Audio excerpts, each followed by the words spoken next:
Pues bienvenidos, bienvenidas, buenas tardes a todos, a todas.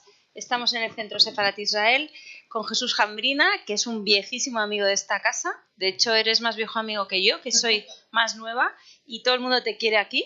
Entonces, para mí es un honor y un placer presentarte esta tarde por varios motivos. Uno de ellos es precisamente por la maravillosa fama que te precede, y otros porque me interesa muchísimo el contenido de tu libro. Así que estoy encantada. Bueno, presento muy rápidamente. Jesús Jambrina es cubano, pero de origen zamorano, vamos a decir, ¿no? Es una buena definición.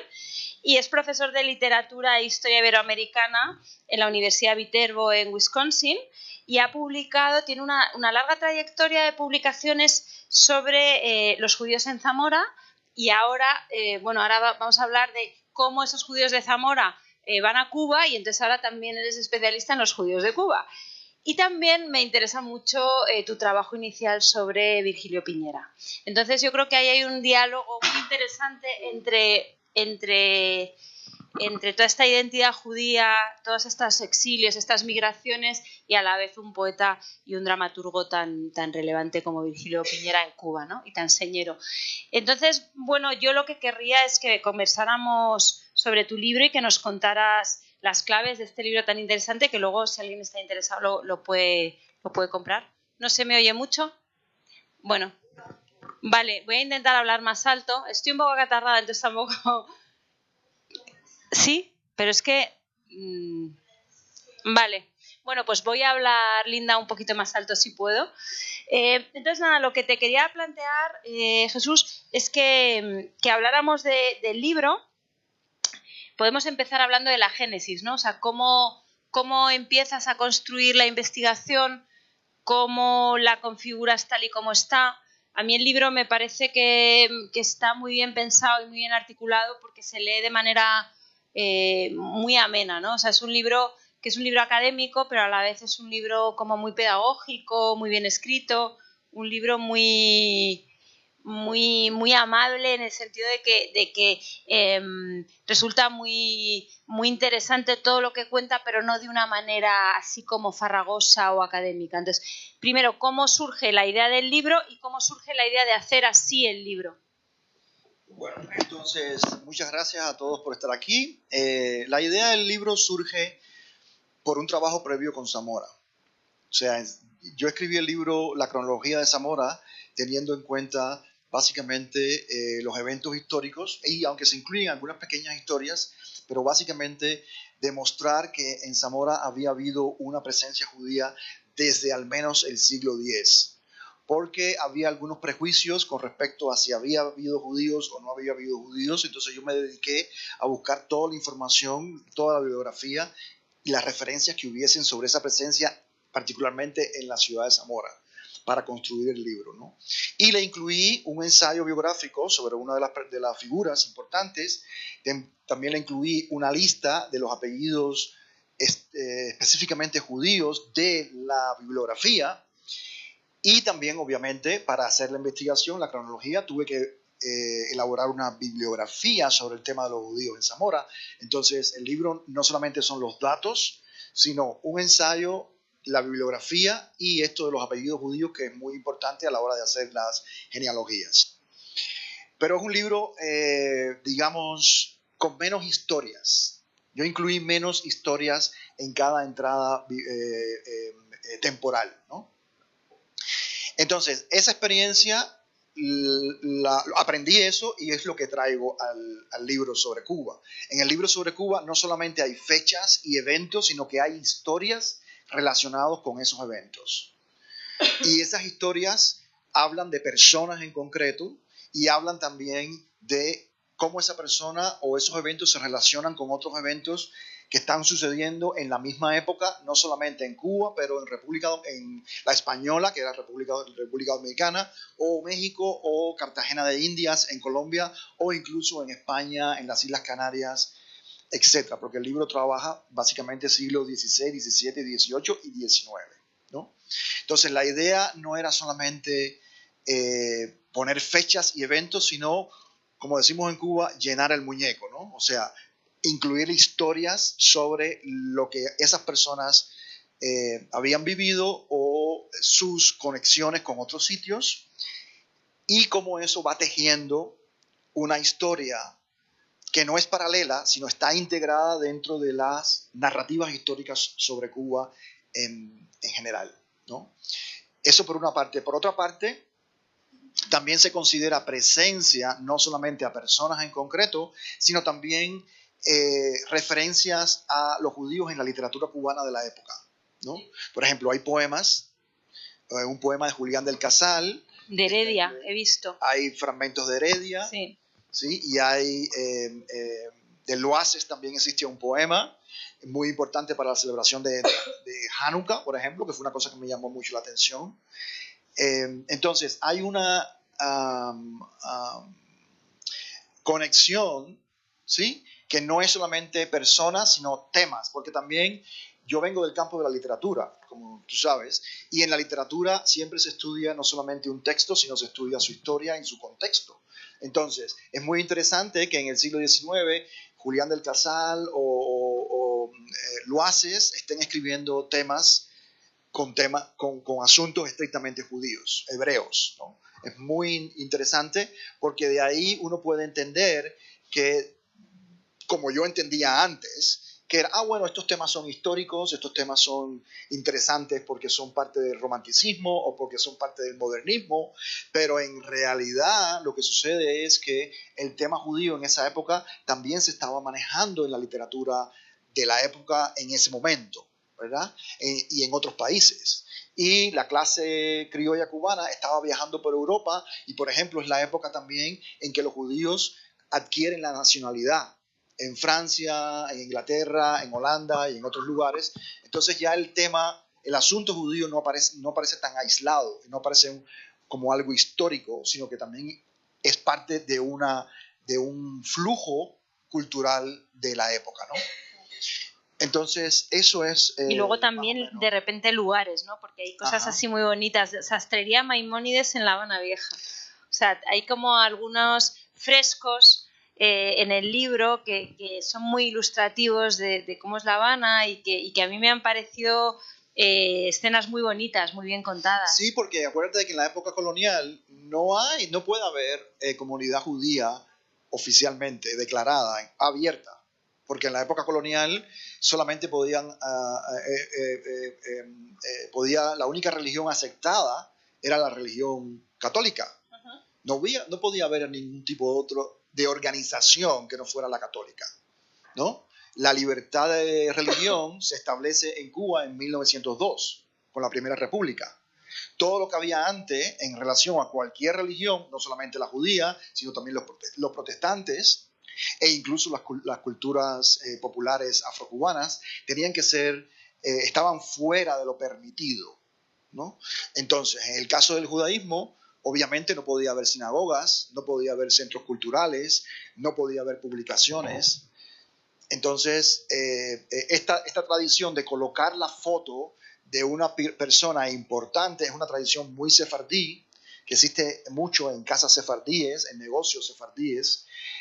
Y es interesante que en La Habana, al final del siglo XIX, cuando todavía no había una libertad religiosa en Cuba, sin embargo, una tienda pusiera la foto de Maimónides. Y lo que estaba diciendo a las personas, a cualquier judío que pasara por ahí, esta tienda es un lugar seguro para los judíos, ¿no? Era una manera de decir, aquí puedes entrar, aquí podemos hablar, aquí no hay ningún tipo de problema, ¿no? Entonces, es muy curioso eso que en La Habana sucediera ese tipo de situaciones, ¿no? Otra cosa que no sabía y que he aprendido leyendo el libro. Martí estudió hebreo en la Universidad Central de Madrid, que Zaragoza, es la actual Complutense, ¿no? Aquí me pone Madrid. No, Madrid, que es la Complutense. Ah, bueno. Cuando era estudiante de filosofía allí en 1874 y se refirió a los judíos en numerosas ocasiones, tanto en discursos como escritos. Bueno, me ha parecido una imagen muy sugerente, ¿no? Imaginarme a Martí en Madrid estudiando hebreo. Bueno, era parte de lo que se hacía en la época, ¿no? Era parte del currículum de la época. Pero, latín, hebreo, griego. Sí, pero me lo has descubierto tú. Entonces me parece... Bueno. O sea, que Lo que quiero decir es que el libro, por eso es dinámico, porque combina información más histórica con estos cuadros de costumbres que son muy, muy ilustrativos, ¿no? Sí. Luego también, otra cosa que me ha parecido interesante es cómo has encontrado, por ejemplo, antisemitismo en Cecilia Valdés, en textos clásicos. Eso no lo encontré yo.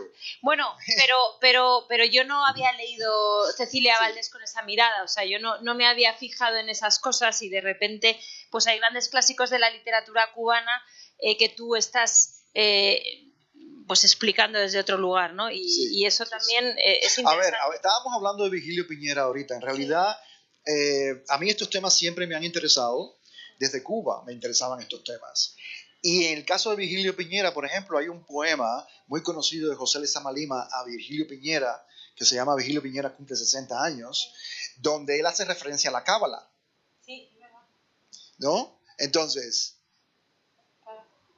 está ahí, ¿no? La cábala era algo que conocía Lezama y que conocía Piñera, porque además Piñera había vivido en Argentina, en una época en que había habido muchos judíos yendo a Argentina, e incluso en el año 1945 Piñera publica un artículo muy interesante que no se publicó oficialmente hasta 1994, o sea, él lo escribió, pero no se publicó hasta 1994, aunque lo escribió en el 45, donde él habla de los judíos, de los artistas y de los homosexuales.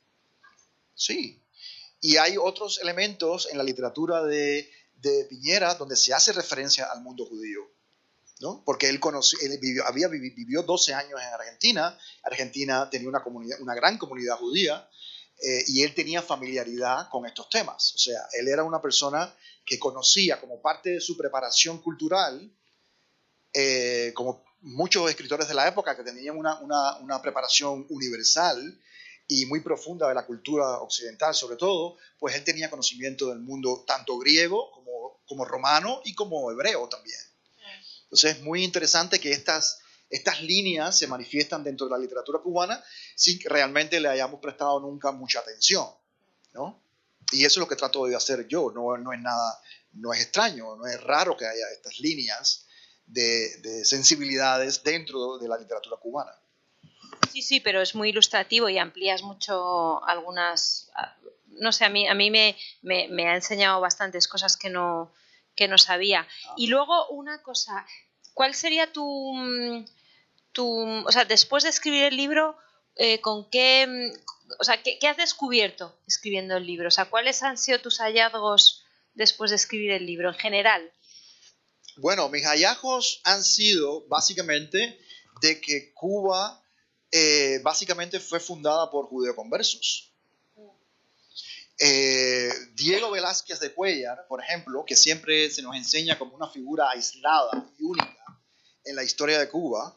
Bueno, el profesor Enrique Soria Mesa de Córdoba ha hecho una investigación sobre los judeoconversos españoles e incluye a Diego Velázquez de Cuéllar como uno de los judeoconversos de las Américas, ¿no?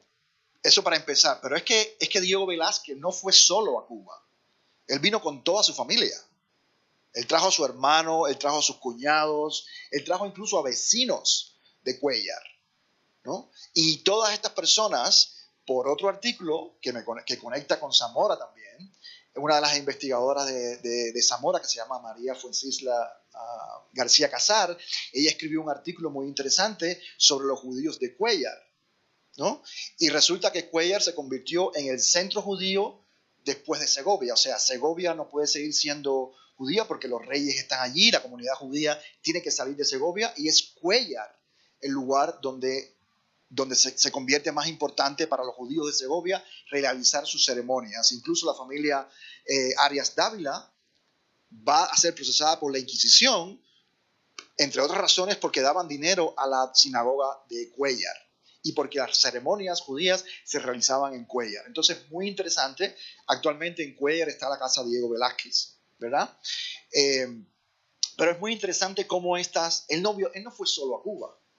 Él fue con todo un grupo de personas de su cercanía, muchas de ellas judeoconversas. ¿no? Y eso, por ejemplo, es un descubrimiento, porque siempre estas figuras se presentan como grandes conquistadores. Por ejemplo, Bartolomé Las Casas, una de las grandes figuras de la historia de Cuba, la historia de las Américas, bueno, venía también de familia judeo-conversa, ¿no?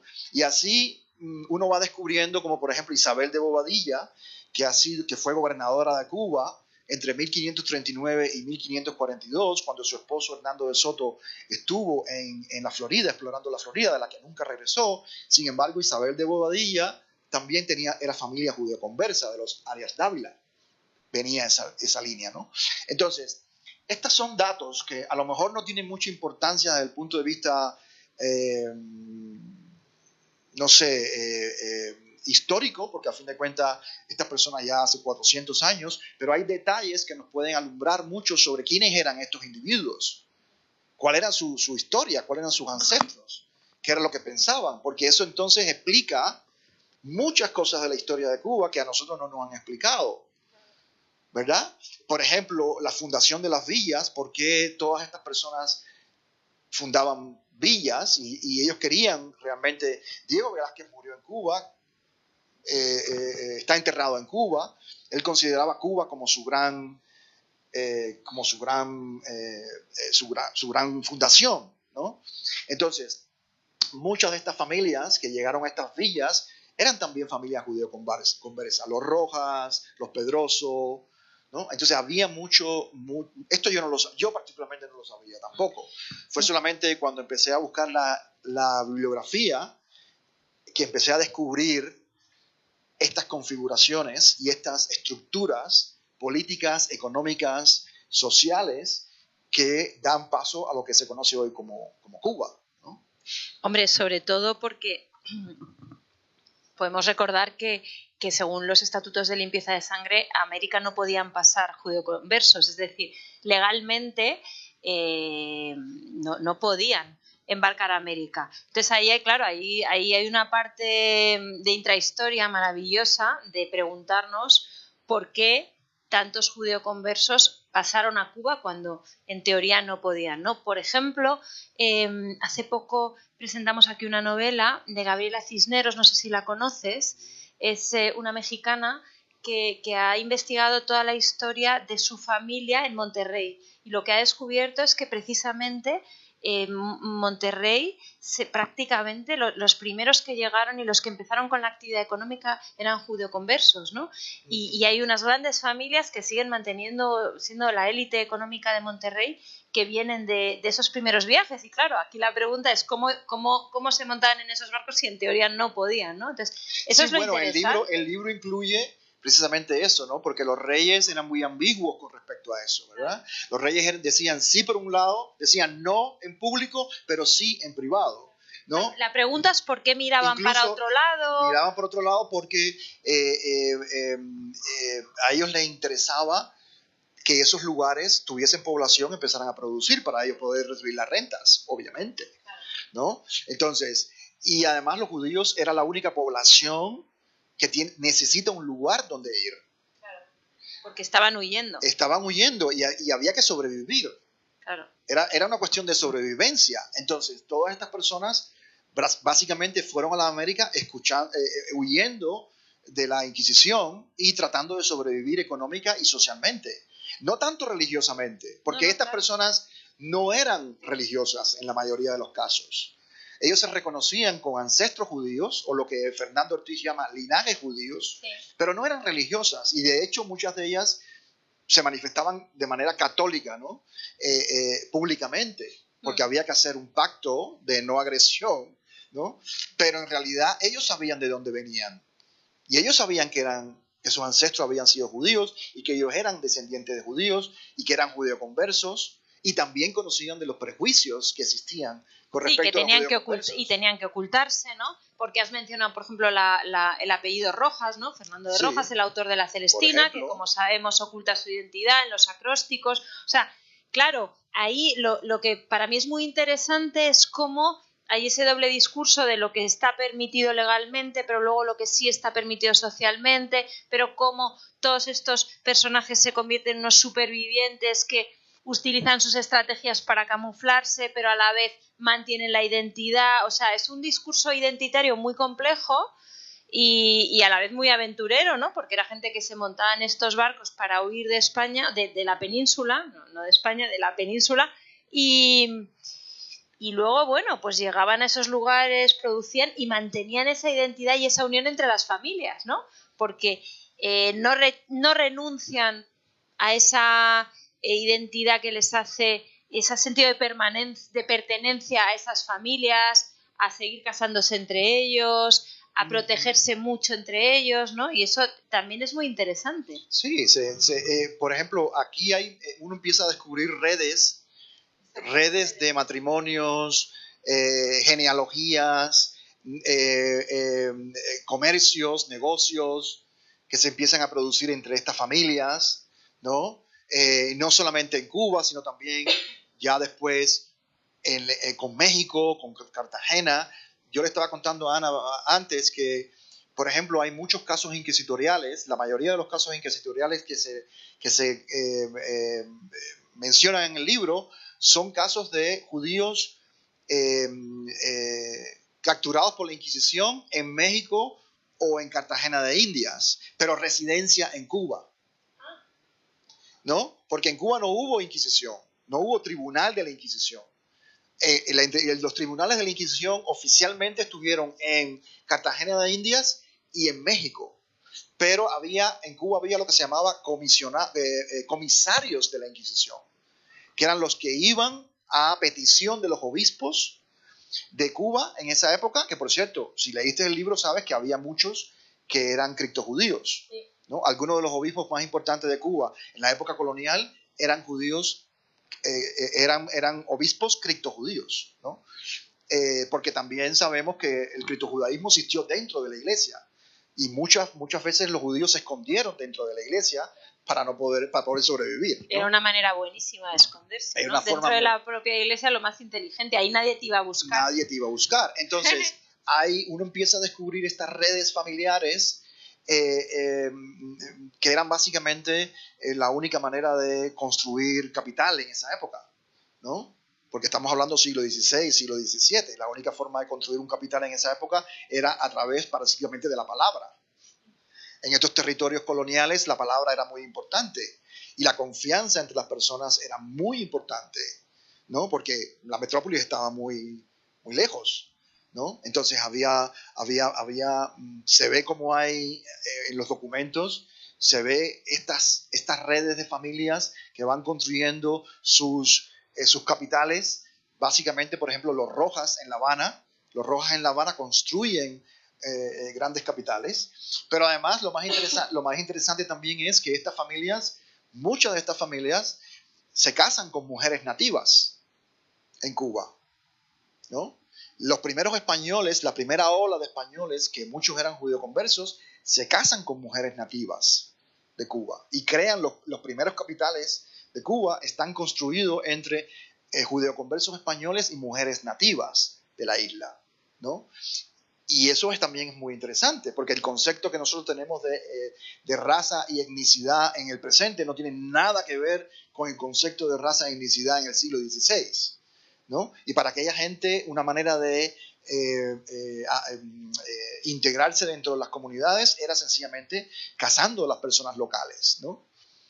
Hay un refrán judío muy, muy antiguo que dice: los judíos se parecen a las poblaciones donde viven, ¿no?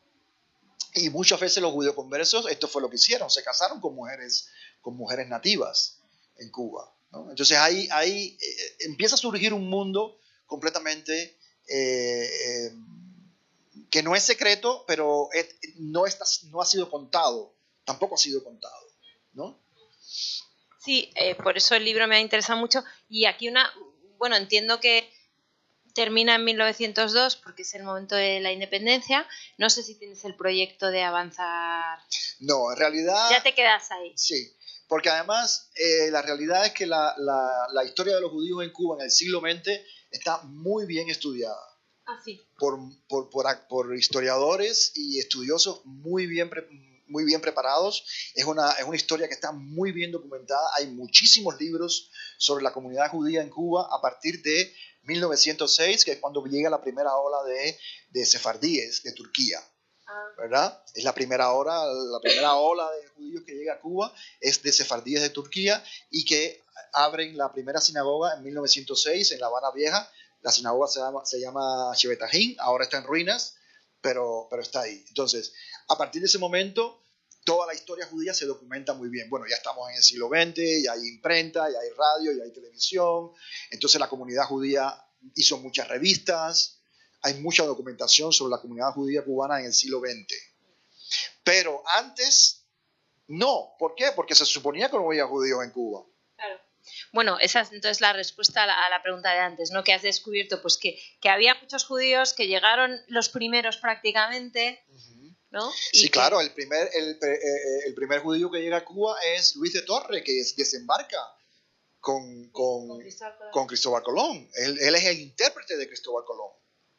Y Luis de Torres se convierte apenas 3-4 días antes de montarse en el barco con Cristóbal Colón, ¿no? Y es precisamente Las Casas quien cuando habla dice, bueno, y Colón envió a tierra a fulano 2 indígenas, y Luis de Torres, intérprete que sabía caldeo, arameo, arábico y hebreo, ¿no? Porque él era intérprete para el avanzado de Murcia, ¿no? Entonces, eso también es muy, muy interesante, ¿no? Es un personaje súper interesante. Es un personaje muy interesante. Sí, claro. Por eso digo que lo interesante del libro es que es un libro histórico, que es un libro, bueno, pues de investigación histórica, pero que luego deja un montón de retales ahí que uno puede aprovechar más en clave más literaria, ¿no? Porque ahí hay unos personajes que son muy literarios y que sí, permiten reconstruir esa historia en clave más simbólica, ¿no? Y no tanto así como al dato frío, sino hay cosas así muy más poéticas, me parece. Entonces, bueno, no sé si quieres comentar algo más o abrimos el debate con el público. ¿Alguien quiere preguntar? Estoy segura de que... Hola, ¿qué tal? Me llamo Daniel y me ha encantado lo que he escuchado porque ha sido muy visual la conversación. Gracias y enhorabuena por el libro.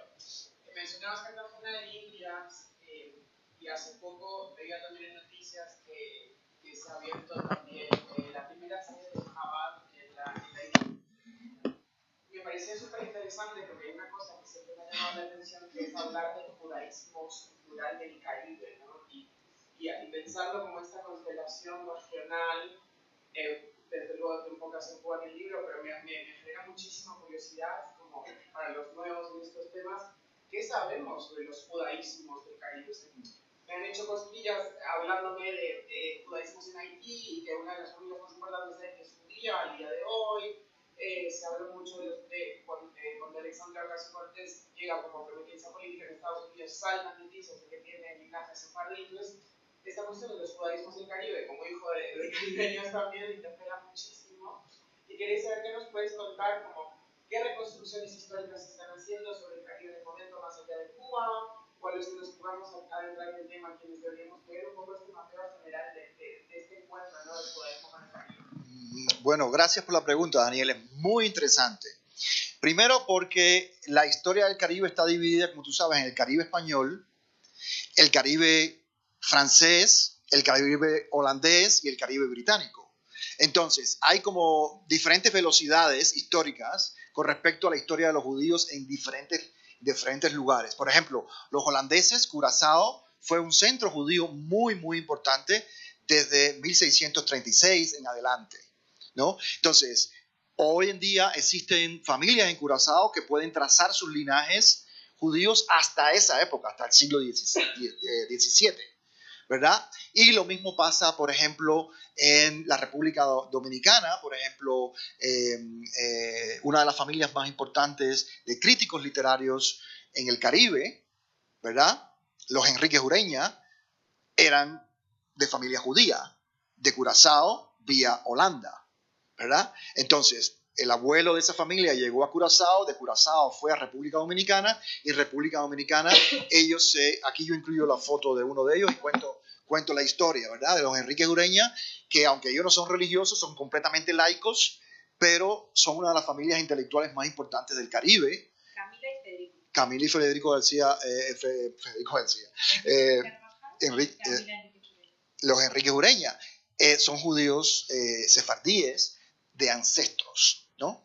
Por ejemplo, tenemos esa línea, ¿no? También en Curazao, es una isla muy pequeña, pero cuando se abren las independencias latinoamericanas y cuando se abre sobre todo el Caribe, muchos judíos de Curazao empiezan a moverse, por ejemplo, a Venezuela, a Coro en particular. Se mudan mucho a Coro, y Coro tiene una comunidad judía desde la época colonial muy relevante. Incluso hay quien dice que incluso hasta uno de los abuelos de Maduro fue rabino de Coro, en Coro. Entonces, por ahí tenemos una vía. Otros se van también a Costa Rica, ¿verdad? Vienen a Cuba, ¿verdad? Al siglo XIX vienen muchos a Cuba. Los Enríquez Ureña están emparentados con una familia cubana también. Por eso es que Camila Enríquez Ureña se va a Cuba, se nacionaliza cubana y enseña en la Universidad Cubana por muchos años, ¿verdad?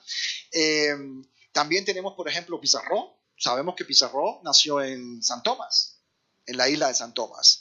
Y también sabemos que su madre era de República Dominicana y que su padre era de Portugal, de la región de Braganza. ¿Sí? Entonces, ahí tenemos, y Pizarro es precisamente uno de los primeros de los pintores que visualiza el Caribe. De hecho, el Museo Nacional de Caracas tiene obras de Pizarro sobre Venezuela, sobre la vida, los paisajes de Venezuela, ¿no? Entonces, también tenemos por ahí otra línea. En Puerto Rico también se están haciendo estudios sobre precisamente esto mismo, los sefardíes, los judíos conversos en la época colonial. Lo mismo en República Dominicana, ¿no? Eso para hablar de la época colonial. Bueno, también los franceses expulsaron a los judíos en 1685, ¿sí? Y la mayoría de ellos fueron a Cuba también. Por ejemplo, aunque ya ese es más tardío, pero Pablo Lafargue, que está aquí, yo lo menciono en el libro, francés, de familia francesa, mestizo, judío, nacido en Santiago de Cuba. Después fue a París y se casó con la hija de Carlos Marx. Entonces, hay muchas líneas que conducen al Caribe en esto de la historia judía. Y tenemos el caso de Jamaica, ¿no? Porque pensamos en Jamaica como la Jamaica actual, pero Jamaica fue española hasta 1654. Más de un siglo Jamaica fue española. Y en Jamaica tampoco hubo Inquisición. Y en Jamaica era un feudo de la familia Colón. Y la familia Colón permitió la entrada de los nuevos cristianos portugueses. Y por eso es que en Jamaica, también cuando llegan los ingleses en 1655, se encuentran a muchos judíos, criptojudíos, que entonces a partir de ese momento pueden ser abiertamente judíos, ¿no? Y entonces Jamaica se convierte en un centro de sefardíes que vienen de Bordeaux, de Londres, ¿no? Y es otra línea que se abre también de los judaísmos caribeños, ¿no? Entonces, tenemos un punto que no hemos mencionado y es el punto del contrabando. El Caribe desde el siglo XVI fue un área de contrabando. Y sabemos que había muchos judíos sefardíes que eran parte del contrabando. En Cuba por lo menos lo sabemos, y también en otros lugares. Entonces, tenemos toda esta parte de la cultura del siglo de 1492, del siglo XV al siglo XIX. Pero entonces ya a partir de ahí, cuando ya estos lugares empiezan a abrirse y entran en la democracia, y los judíos después de Francia empiezan a tener ciudadanía nacional, ya no son únicamente judíos, ahora van a ser judíos franceses, judíos ingleses, etc. Pues ya esto, sencillamente, la presencia judía en el Caribe explota, ¿no? Se hace muy amplia la presencia de los judíos en el Caribe, en todas las islas, bueno, en Surinam, por ejemplo, también hay mucha presencia sefardí en Surinam, ¿verdad? Los llamados judíos mulatos de Surinam son muy famosos, ¿verdad? Que fueron los hijos nacidos fuera de los matrimonios judíos en Surinam, que llegaron a crear su propia sinagoga, y ahora es una sinagoga amplísima, y muchos de ellos después fueron a Nueva York y Atlanta y el sur de Estados Unidos, New Orleans, etc. Entonces hay toda una historia realmente de los judíos, del judaísmo sefardí y sus conexiones en el Caribe. Y ya después, bueno, ya después viene el siglo XX, hay muchos refugiados del Holocausto que van al Caribe, que se establecen en el Caribe, ¿no? Y todavía existen las sinagogas. De hecho, en el Caribe, que yo recuerde, hay 2 sinagogas que se llaman Luis de Torres.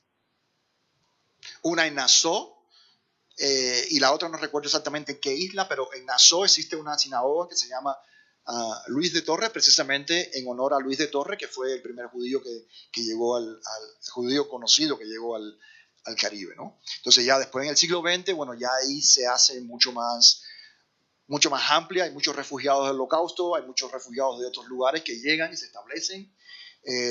República Dominicana, Trujillo le dio refugio a muchos judíos también de la época del Holocausto. A Cuba fueron muchos judíos también refugiados del Holocausto. Entonces, ahí ya esa es otra historia, ¿no? Pero la historia que realmente es desconocida es la historia previa al siglo XX, porque como eran colonias, como Cuba, Puerto Rico y República Dominicana eran colonias españolas, y ahí no se permitía el judaísmo ni ninguna otra religión que no fuera la católica, pues entonces siempre se tiende a pensar que no hubo judíos en esas regiones, en esos lugares. Sin embargo, la documentación histórica, tanto la inquisitorial como la económica y la cultural en general, la literaria, toda esa documentación sí da parte de la presencia judía en el Caribe. Sí. No sé si respondo a tu pregunta. Yo creo que sí. ¿Alguna pregunta más? ¿Algún comentario, información, duda? Yo tengo un comentario. Sí. No sé si se me oye. Sí. Lo que a mí me gustó del libro era que se puede leer, digamos, en varios niveles. Primero, si solo te interesa la cronología, pues cada párrafo tiene su cronología. Y luego, en muchos casos, no todos, pues se desarrolla bastante, casi como si fuera una novela histórica en algunos casos, o sea, muy interesante y además con información relativamente desconocida. Por ejemplo, como te comenté antes, la importancia de las Islas Canarias en toda esta historia y todo eso. Pero además, para los más estudiosos, tiene una bibliografía muy amplia y la verdad es que me impresionó mucho las investigaciones que hiciste y no sé cómo has podido encontrar tanta información, ¿no? Si realmente estaba como vetada, ¿no? Bueno, primero, había mencionado que yo tenía interés por estos temas desde hace mucho tiempo, obviamente, y conocía, por ejemplo, las menciones que existe de Fernando Ortiz, que es un historiador y antropólogo cubano muy relevante en Cuba, Antropólogo cubano, ¿no? Y tiene muchas referencias, tiene muchos artículos, ¿verdad?, donde él hace referencia a esto, y de hecho la introducción tiene una cita de Fernando Ortiz, donde él prácticamente invita a los historiadores a que busquen información. Él habla de la historia clandestina de los judíos cubanos, ¿no? Y él empieza a hablar de los judíos desde la época colonial, cuando la llegada de la caña a Cuba y el tabaco y todo esto, ¿no? Que en estas industrias los judíos estuvieron muy involucrados, como la industria del chocolate en México, por ejemplo, ¿no? Pero en Cuba fue la caña y el tabaco. Y bueno, hay otra referencia como la que dice de Piñera, que se menciona, ¿verdad? Lezama también tiene alguna que otra referencia por ahí. Entonces, siempre ha sido un tema que algunos historiadores han mencionado, ¿no?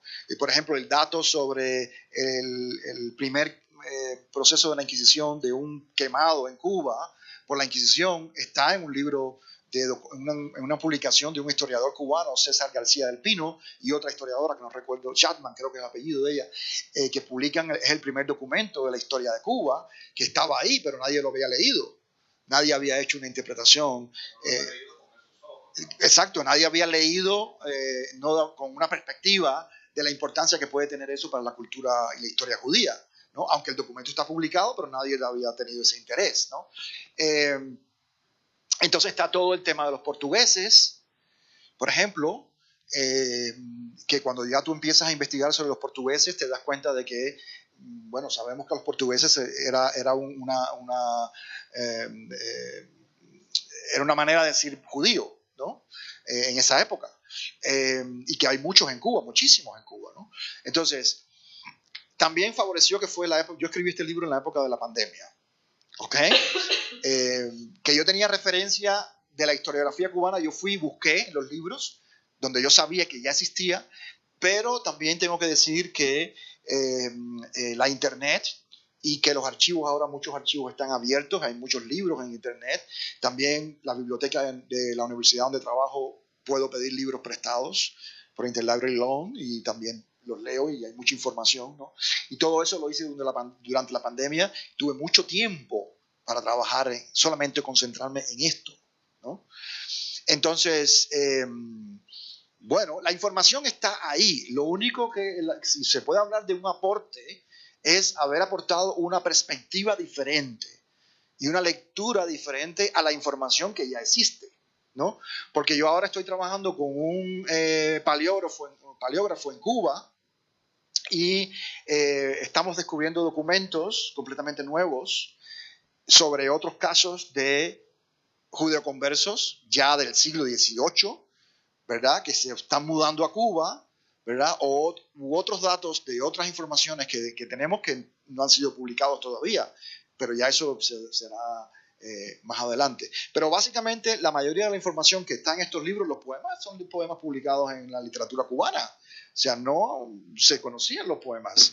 El poema claro, pero lo que tú decías es otra mirada. O sea, hay veces que las cosas están ahí, pero hay que releerlas desde otro lugar. Claro. Eso es lo interesante, ¿no? Claro, no siempre es investigación, no es solamente encontrar algo nuevo, sino también es ofrecer una mirada diferente o un ángulo diferente, una perspectiva diferente sobre un dato que existe, ¿no? Que de alguna manera es lo mismo que yo he tratado de hacer con Zamora, que desde el siglo XIX todos los historiadores zamoranos han estado mencionando la presencia judía, pero nadie le ha brindado una importancia a esa presencia, ¿no? A pesar de que existe el dato, ¿no? Entonces, de alguna manera, lo que yo invito siempre es a cambiar la mirada, ¿no? Moverse un ángulo diferente y ver cómo puede ser algo distinto desde el dato mismo, cómo el dato puede abrirnos un camino para estudiar otras cosas, ¿no? Y bueno, básicamente es eso. La información estaba, pero no había sido mirada desde esa perspectiva. Eso yo también decía que muchas de estas personas, muchos de estos judeoconversos no practicaban, no eran religiosos en el sentido como lo podemos entender ahora. O sea, entonces, ¿cuál era el elemento más importante de su identidad judía? Porque se seguían considerándose judíos. Pero entonces, ¿en qué basaban esa identidad? Teniendo en cuenta que un judío amigo del siglo XVI sería muy diferente, o sea, concebiría identidad judía muy diferente de como se va a concebir ahora. ¿En qué basaban esa idea? Bueno, yo creo que ahí hay mitad y mitad en el sentido de que por una parte ellos sabían quiénes eran, ¿no? Ellos tenían en el siglo XVI, en la Edad Media, el linaje lo era todo, ¿no? Entonces, de alguna manera, la persona sabía perfectamente de dónde venía, cuáles eran sus padres, cuáles habían sido sus abuelos, bueno, no todos, pero los buenos. ¿Eso era una cuestión puramente, digamos, de linaje familiar o era una cuestión también de religiosa? No era una cuestión religiosa, pero ahí viene la otra parte, ¿no? Porque no hemos hablado aquí, pero ¿cómo se define un judío en el siglo XVI? ¿Verdad? La definición de quién es judío es complicada y hoy es complicada, ¿no? En el siglo XVI las cosas estaban un poquito más claras, ¿verdad? ¿Ciertas costumbres? Y no solamente eso, era que en España había una cosa que se llamaba convivencia, que no es necesariamente que se llevaran bien, pero es que eran vecinos. Se sabía quién era judío hasta 1492. Se sabía quién era judío. Nadie lo podía negar, ¿no? Y se sabía quién era judío converso. Se sabía. Y estas personas que van a las Américas traen eso con ellos, ¿no? Ellos traen, por eso es que la Inquisición, cuando va a investigar a alguien, la Inquisición enviaba personas a los pueblos de donde eran la gente, para que allí le dijeran. Cuando, por ejemplo, a Francisco Díaz Pimienta, Jr., porque no era el hijo, le van a hacer la investigación en 1642 para que entre a la orden de Calatrava. El rey manda a unos monjes en La Habana a que le cuenten quién es este hombre, cuál es la historia. Le pide a la Inquisición que haga una investigación. ¿Y qué hacen ellos? Ellos dicen, fulano de tal no es limpio de sangre.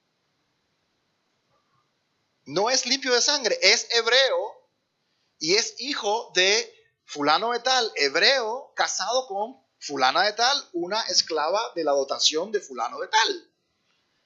O sea, se sabía, la gente lo sabía quién tú eras desde el punto de vista de tu linaje, quién era tu familia, de dónde venía.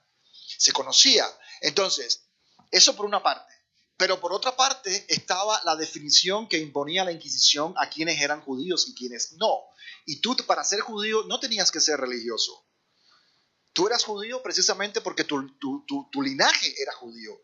Y cuando se crean las limpiezas de sangre, las leyes de limpieza de sangre, ¿qué es lo que se dice? 3 generaciones de descendientes de judíos no pueden acceder a los puestos reales, no pueden acceder a los puestos, lo que ya se llamarían hoy puestos públicos, ¿no? No pueden acceder a los puestos. 3 generaciones es mucho, ¿eh?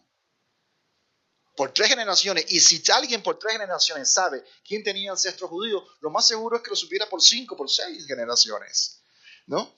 Y es muy interesante porque 200 años después de la expulsión, tenemos familias judías, familias judeoconversas, regresando al judaísmo fuera de España, en Ámsterdam, en Livorno, en el norte de África, 200 años después. Entonces, la definición de judío en esa época para las personas estaba muy clara. No importa si tú eres religioso, si tú celebras Shabbat o comes cerdo o no comes cerdo. Tú eres judío porque tú vienes de familia judía. Punto. Y eso era lo que se definía como judío. Independientemente de que tú fueras a la iglesia, fueras católico y todo lo demás. Pero tú eras judío. Y punto. Porque ese era tu linaje. No te podían cambiar eso. Esa era la mentalidad de la época. Entonces, el judaísmo de estas personas era un judaísmo que estaba de cierta manera definido por su historia personal, pero también estaba definido por la institución religiosa de la época, ¿no? Y por ejemplo, uno de los datos que encontramos es que muchas personas que fueron a las Américas querían borrar su pasado. Borraban su pasado. Cuando en 1654 los ingleses llegan a Jamaica y hay muchos de estas personas que viven ahí que son de origen judeoconverso o nuevos cristianos que se mudan a Cuba, uno de los lugares donde se mudaron fueron a Bayamo, ¿no? Y hay un historiador, un sacerdote que escribe un libro de la genealogía de las familias de Bayamo, ¿no? Todos ellos decían Jamaica. Ninguno de ellos decía España. Claro. Ellos no querían decir España, porque si decían España sabían quiénes eran. Se descubría ese viaje, claro. Exacto, se descubría. Jamaica era más neutral, claro. Sí, porque se conocía que Jamaica era un lugar de nuevos cristianos. Se sabía que Jamaica, el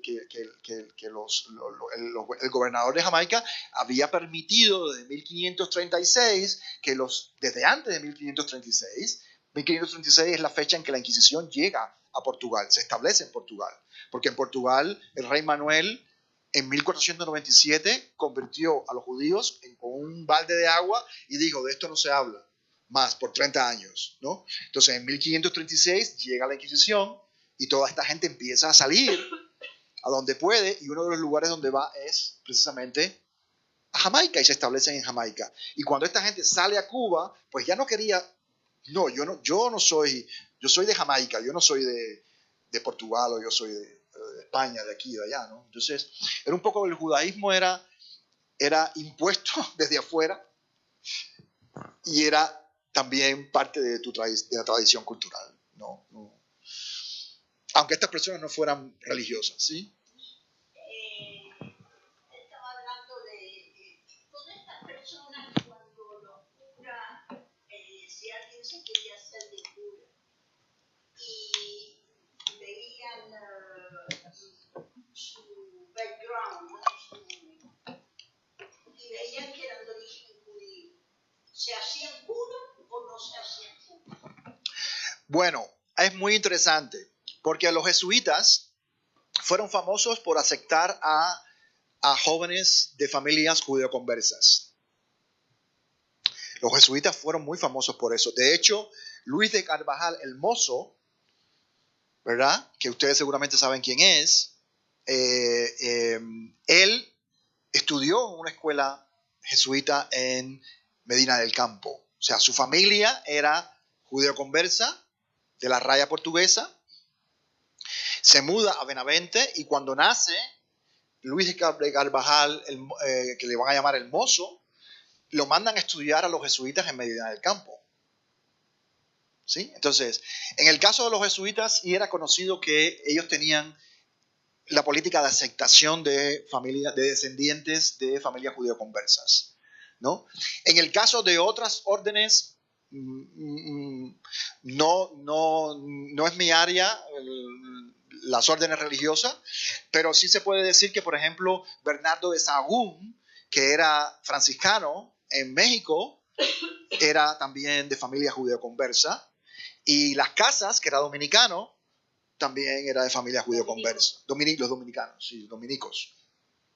Era, sí, dominicos, porque era de las era dominicano de República Dominicana. Dominico, era dominico. Las Casas era dominico, ¿verdad? Entonces, era también de familia judeoconversa, ¿verdad? Entonces, sí había, y hay muchos, por ejemplo, hay uno de los obispos famosos de Argentina, también fue de una familia prominente judeoconversa, ¿no?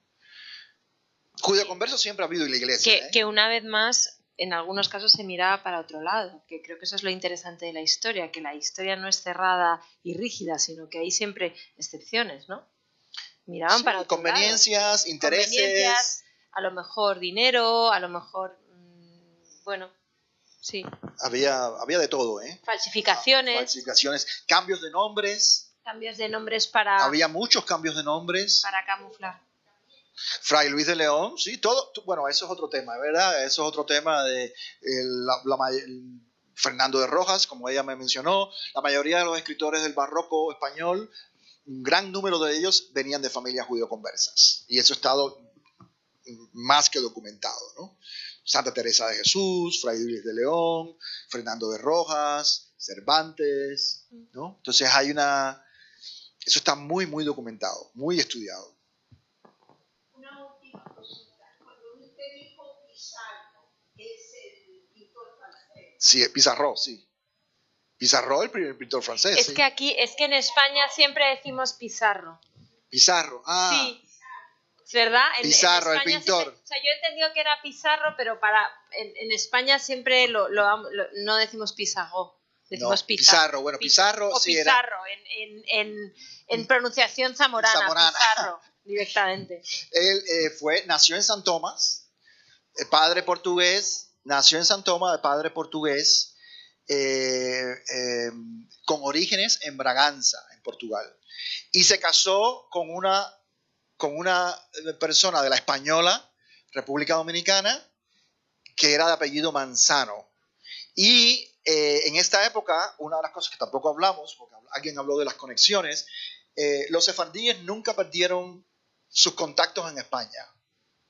De hecho, había familias que estaban divididas, ¿no? Por ejemplo, yo sé por la parte zamorana que las familias estaban divididas. Muchas personas en 1492 se fueron a la otra parte de la raya, pero dejaron a su familia de este lado de la raya, entonces del lado español, entonces había muchos contactos. Y muchos sefardíes que viajaban por el mundo y tenían empresas y comercios en otras partes del mundo, empezaron a casarse con personas que ellos sabían que eran judeoconversos, ¿no? Entonces, tenemos este ejemplo de que, por ejemplo, había, bueno, los Enrique Ureña se casan con una familia cubana también. La familia de Pizarro se casa con unos dominicanos. Pero Pizarro no era francés. Pizarro era francés, sí, pero colonia francesa. Claro, nacionalidad francesa. Nacionalidad francesa, pero colonia. Pero Claro. nacido en ultramar, lo que antes En se llamaba. exacto. Pero la nacionalidad. Lo que pasa es que toda su obra principal, o sea, toda su obra inicial es del Caribe. Tú eres venezolana, probablemente tú sepas, y has estado en el Museo de Arte de Caracas, probablemente sepas que hay obras de Pizarro, ¿sí? Entonces, esa... Yo pensé que pintaba como hay de la Croix o de Pamacueco, que eso. No. Pues muy bien, pues muchas gracias. Si alguien quiere adquirir el libro, Alfredo tiene copias. Ajá. Muchas gracias por venir.